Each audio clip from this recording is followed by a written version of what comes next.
Today we see the master's magical shape manipulation using ancient numerical patterns. Grab hold of your spellbook and prepare yourself to do magic. With your spellbook open, select the 5 most righteous shapes, or diabolical shapes, you have conjured. Assign these shapes a number from 1 to 5. Make sure you have the eternal cantations near. We do not want to miss a step. Be on guard, young pupil. One of the most powerful ways to guard yourself from the dreadful arts is to become an expert in magical shape manipulation.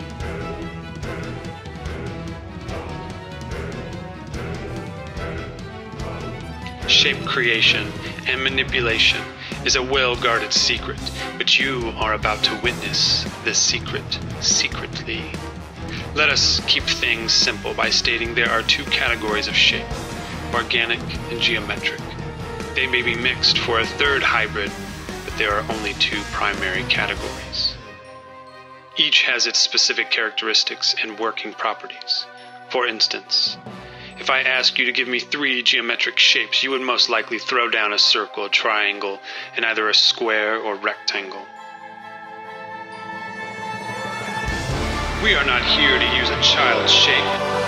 No, we are here to create magical shapes to enchant viewers into losing themselves in your creations.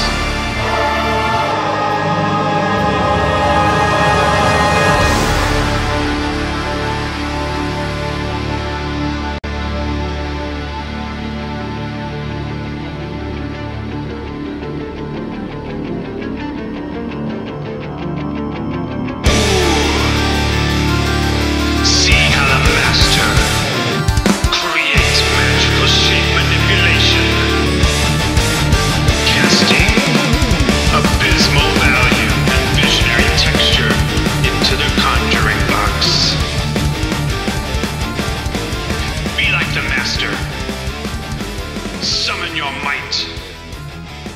Be victorious. And control your shapes.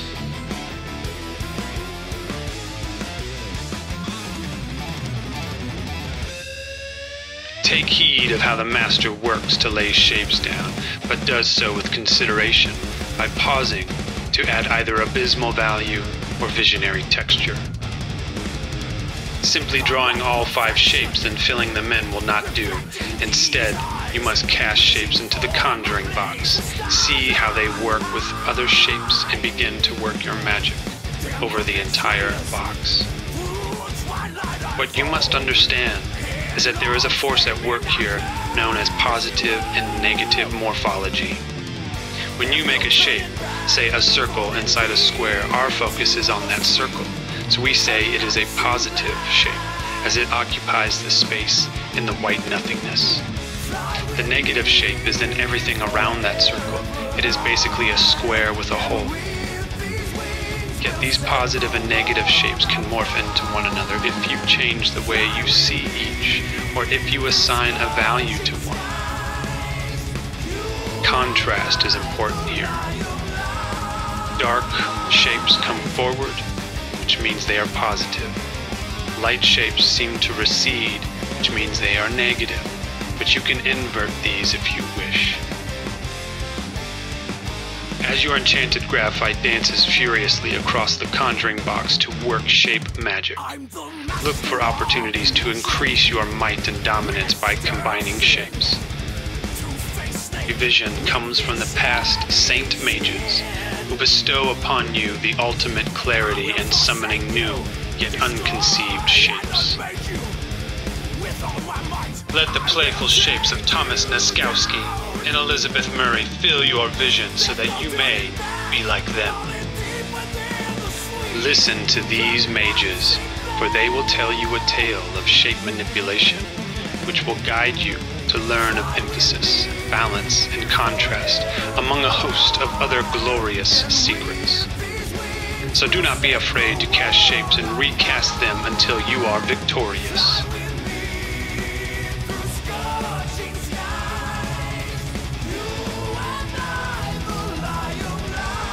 Remember, The Master has given you the eternal incantations, which cannot change, for they are eternal. Yet these eternal incantations do not give you everything.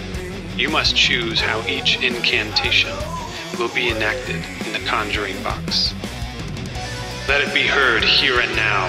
This is one of the legendary Master's nuggets of painting and quarantine rendering. Consider each incantation carefully. There is something specific, yet there is also much room for interpretation. What does take up 50% really mean? How many different ways can you take up 50% of the conjuring box? A hint. Each incantation only goes so far. You must decide how each magical shape is to be played within your conjuring box.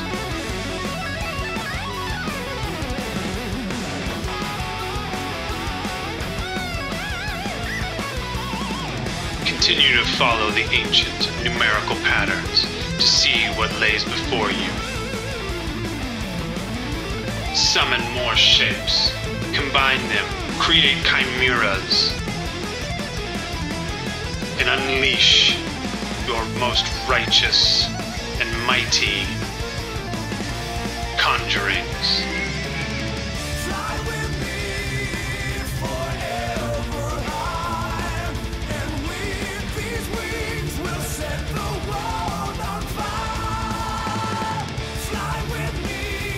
Strive for clarity in each conjuring box. Use contrast to set shapes apart. Consider how you might create patterns or use marks to create areas of interest. Whatever you do, refine each conjuring box so that you too have demonstrated your magical shape manipulation.